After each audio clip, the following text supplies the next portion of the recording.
Di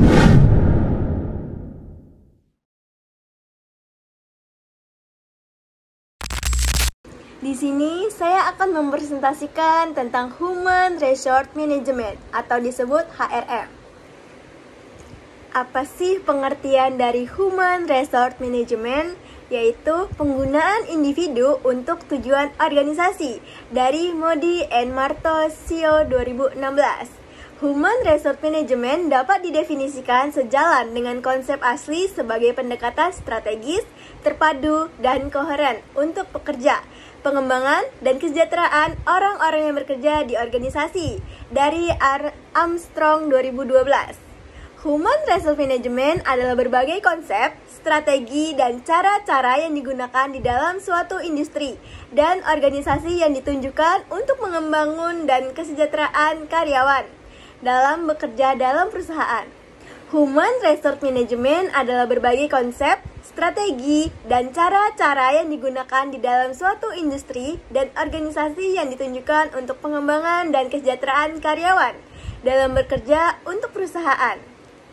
Untuk siapa sih Human Resource Management ditunjukkan? Untuk karyawan yang bekerja dalam suatu organisasi dan organisasi. Di mana digunakannya? Human Resource Management penggunaannya ada di dalam lingkup dunia kerja, organisasi, dan industri. Kenapa penting? Karena Human Resource Management penting dilakukan bagi karyawan yang bekerja dalam suatu organisasi dan industri untuk menjamin kesejahteraan mereka.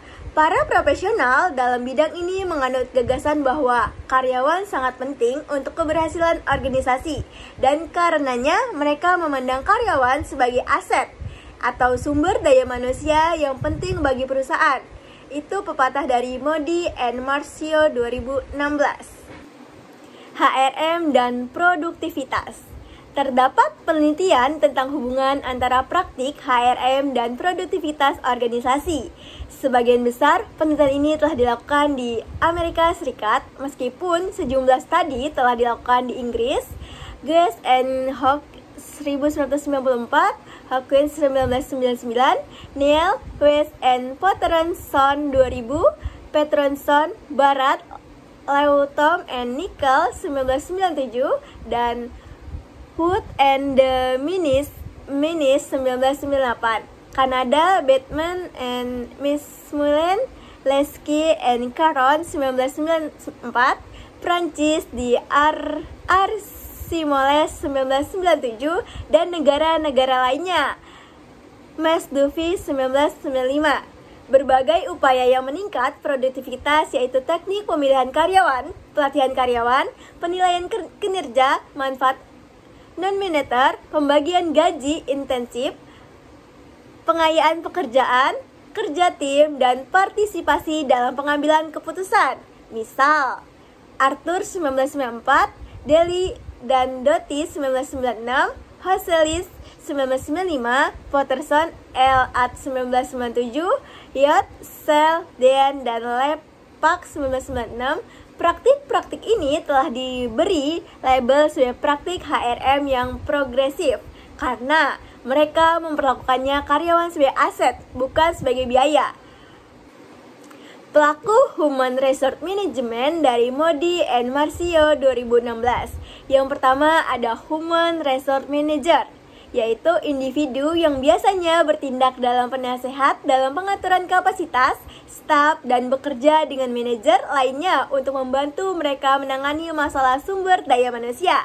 Yang kedua ada HR outsourcing.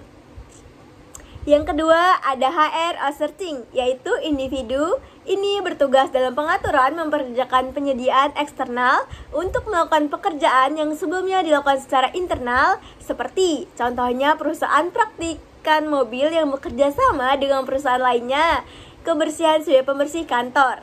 Yang ketiga ada HR Shared Service Center, yaitu melakukan aktivitas berbasis transaksi yang rutin yang bersebar di seluruh organisasi dan menggabungkannya di suatu tempat. Yang keempat, ada Professional Employer Organization, yaitu perusahaan yang menyewakan karyawan ke bisnis lainnya. Yang kelima, ada Line Manager, di perusahaan tertentu lebih sering digunakan daripada sebelumnya untuk memberikan HR service. Adapun tujuan menurut Armstrong 2012. Yang pertama, mendukung organisasi dalam pencapaian tujuan dengan mengembangkan dan menerapkan strategi human resource sumber daya manusia yang terintegrasi dengan strategi bisnis, strategi human resource management. Yang kedua, ada berkontribusi pada pengembangan budaya yang berkinerja tinggi. Yang ketiga, memastikan bahwa organisasi memiliki orang-orang yang berbakat, terampil, dan terlibat sesuai yang dibutuhkan. Selanjutnya ada menciptakan hubungan kerja yang positif antara manajemen dan karyawan agar menimbulkan iklim saling percaya. Dan yang terakhir ada mendorong penerapan pendekatan etis terhadap manajemen manusia. Waktu penggunaan dan fungsi menurut Moody Marcio 2016. Yang pertama digunakan saat menyusun susunan kepegawaian atau staffing. Ini merupakan proses di mana suatu organisasi memastikan bahwa ia selalu memiliki jumlah karyawan yang tepat dengan keterampilan yang tepat agar tujuan organisasi dapat tercapai.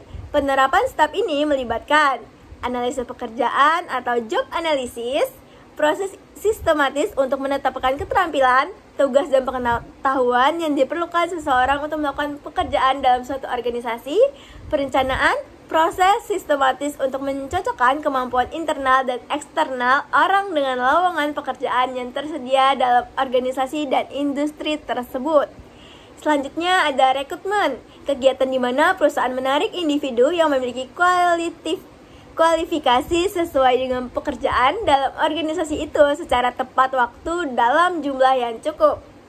Selanjutnya ada seleksi, di mana proses memiliki individu yang paling cocok untuk posisi tertentu dan organisasi yang sekelompok pelamar pekerja.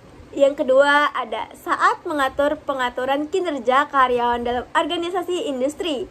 Ini merupakan pengaturan kinerja karyawan yang memiliki proses organisasi untuk karyawan, tim, dan pada akhirnya organisasi tersebut. Yang ketiga yaitu digunakan dalam pengembangan sumber daya manusia, human resource development. Memiliki fungsi utama dari human resource management tidak hanya terdiri dari pelatihan dan pengembangan, tetapi juga perencanaan karir dan kegiatan pengembangan organisasi dan manajemen kinerja dan penelitian. Yang keempat ada digunakan dalam pemberian kompensasi seperti sistem kompensasi memberikan karyawan imbalan yang memadai, adil atas kontribusi mereka dalam memenuhi ketujuan organisasi. Ada 3 macam kompensasi, yaitu yang pertama ada kompensasi keuangan langsung atau kompensasi inti, bayaran yang diterima seseorang dalam bentuk upah, gaji, komisi, dan bonus.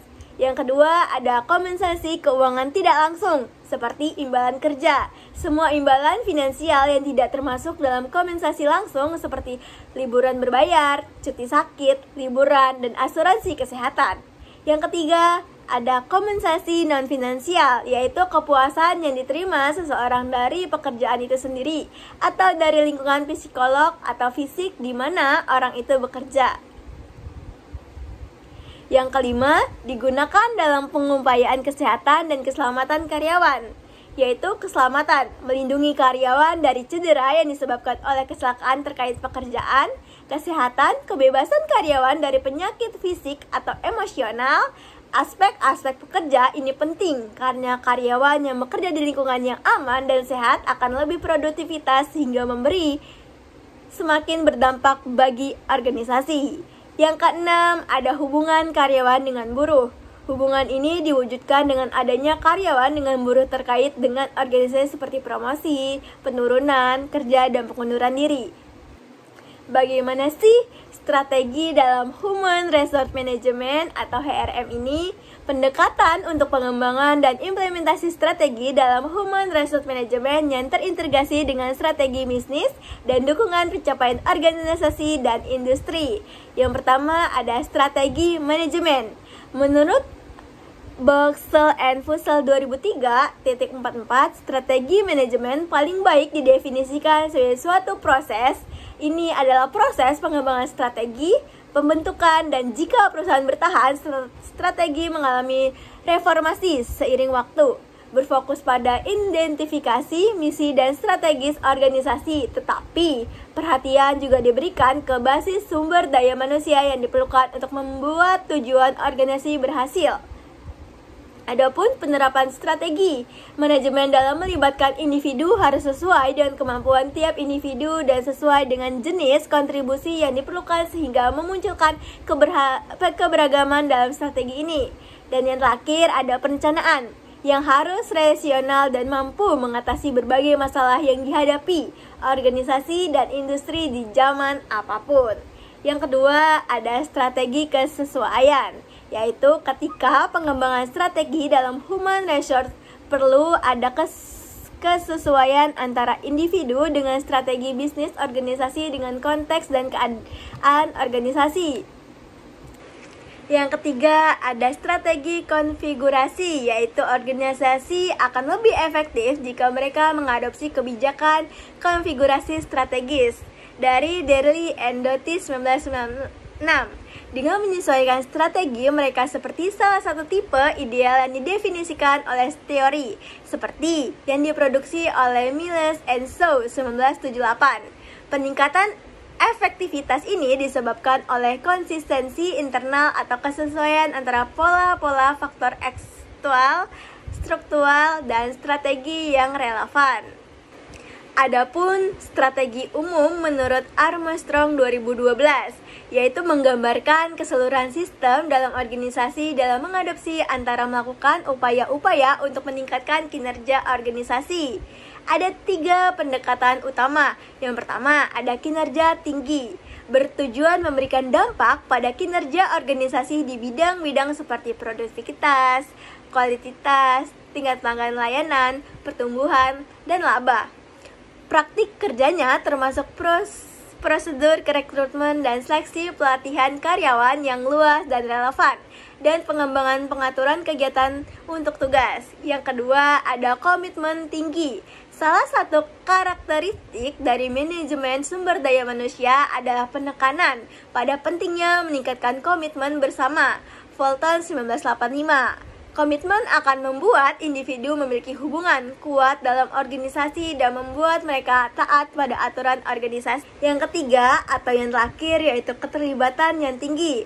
Camps and Luna, Arescos 2019 1057, yaitu mengamati bahwa praktek kerja dengan keterlibatan tinggi bertujuan untuk memberikan karyawan kesempatan, keterampilan, dan motivasi untuk berkontribusi pada keberhasilan organisasi di lingkungan yang menuntut tingkat komitmen dan keterlibatan yang lebih besar. Dengan adanya keterampilan yang tinggi, maka akan membuat karyawan siap dengan menghadapi tuntutan yang lebih besar. Itu saja yang dapat saya sampaikan. Semoga bermanfaat. Sekian, terima kasih. Wassalamualaikum warahmatullahi wabarakatuh.